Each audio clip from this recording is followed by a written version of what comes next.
cut that figure down anymore to, No, I mean, we really, and DEC would probably attest to this. We were pretty detailed with their plan. I mean, we feel we've we've kept all the trees that we could safely keep on the embankment. And this is a matter of dam safety, so it's not. We weren't doing it like for aesthetics. We were dam safety for the healthy embankment. The embankment. The whole embankment is Homeland Security. Sites. No, this is a the New York State Department of Environmental Conservation dam safety issue. They're saying that the trees are affecting the dam. Yes, it's and I could submit the document. It's a FEMA document that kind of explains the whole history of why. Do you ever think about draining the dam and working on the flex of the inside of it, the skin of it? No, the dam can be drained. Well, you can. I don't. It can be, not the entire. It's a drinking water supply, so you can't drain. Be worked on. You can drain part of the dam, but the issue is the structural composition of the embankment. It's not necessarily that the water is in the way of us doing something. It's the actual structural composition of the embankment it's an earthen structure, and the presence of any kind of deep-rooted vegetation causes instability. If you were to design this dam today, they would not allow us to put any type of vegetation on it. It would just be grass. Because of the fact that we are in the situation we're in, where the trees were already there, we were able to negotiate with them and determine which trees are really endangering the dam, and those are the ones we're removing. Obviously it is a large number of trees, but this is not a homeland security issue. This is just a dam safety issue. Yeah, I could submit the FEMA document that explains it better than I could, the reasons for not wanting trees. There's no other way to fix this problem other than removing what's there now. No, because there's no way to ensure basically you have different reasons why the vegetation is endangering the dam. You have tree roots that could decay and create channels for water to flow, trees that could fall over and rip out portions of the dam. The support structure. They came up with 2,400 trees that are damaging this. Well, it was basically an assessment of which trees are healthy and which trees are. An unhealthy tree, obviously, is more likely to come over. It's having a negative effect on the healthy trees on the site because it's creating. It's also the undergrowth. The dam has to be visually inspected by DEC once a year. We do it. Our DEP also has an inspection program, but you have to be able to visually see the embankment. And with all the trees and the undergrowth that's there, you can't really do an accurate visual inspection. You can't see if there's areas of seepage. You can't see if there's areas where things have shifted. It's impossible to tell with the dense undergrowth. So it's basically you want a grassed environment.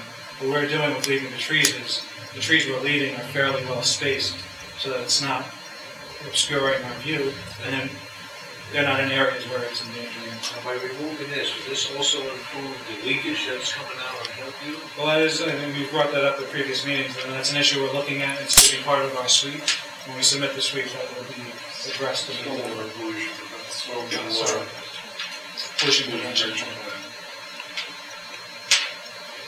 That 2,400 figure also, that includes a variety of full-grown trees, saplings, everything in between.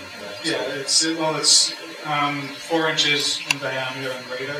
It's actually included in the survey. So that would be 2,400 4-inch or greater in caliber, and all shrubbery. Yes. And all the shrubbery is counted as one. That's just they call it understory. It's the right.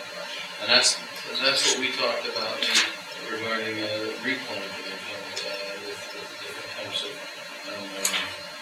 colorful plantings, whatever. And that my understanding is not on the table.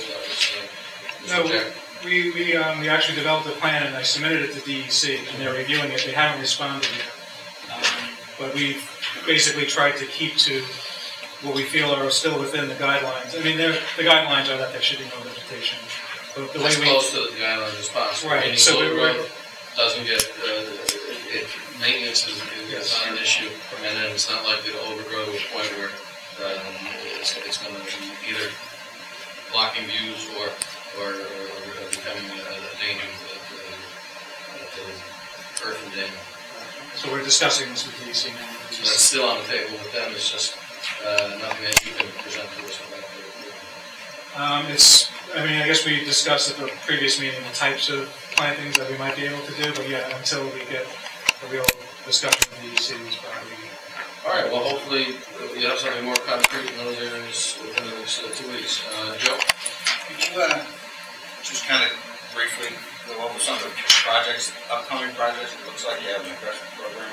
I don't know what the duration is, but it looks like some pretty significant projects are going to be happening.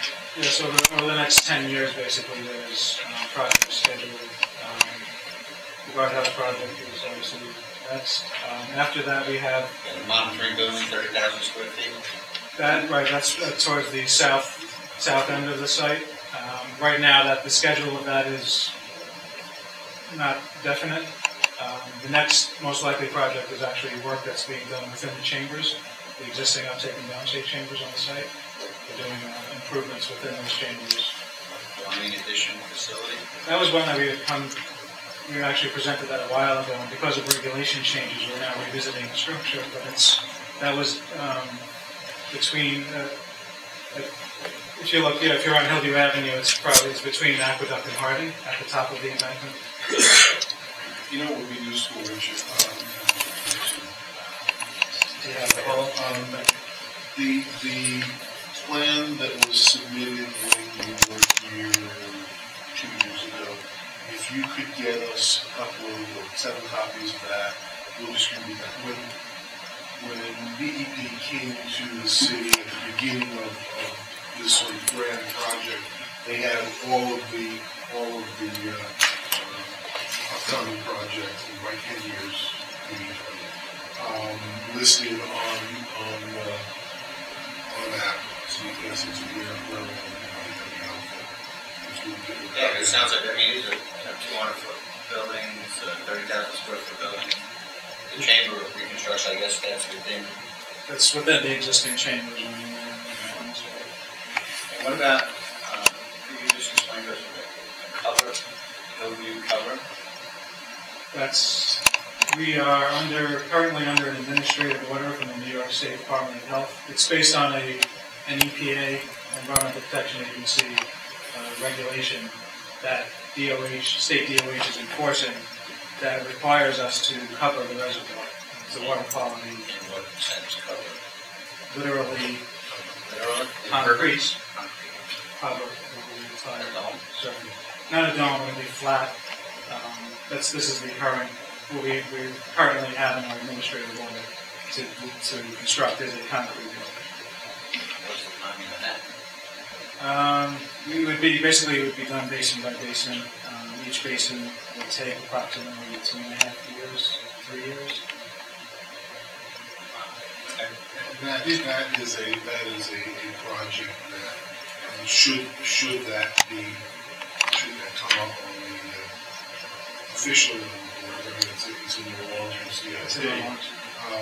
That is going to be undoubtedly part of the next seniors.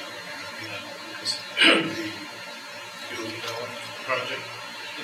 It's not the dollar amount, but it's the fact that you're going to have to set up a concrete plant there and they have it. And it's going to be a huge project. Do you know the dimensions of that? 20 acres? So 90 acres. I can appreciate going on involved in that. That's quite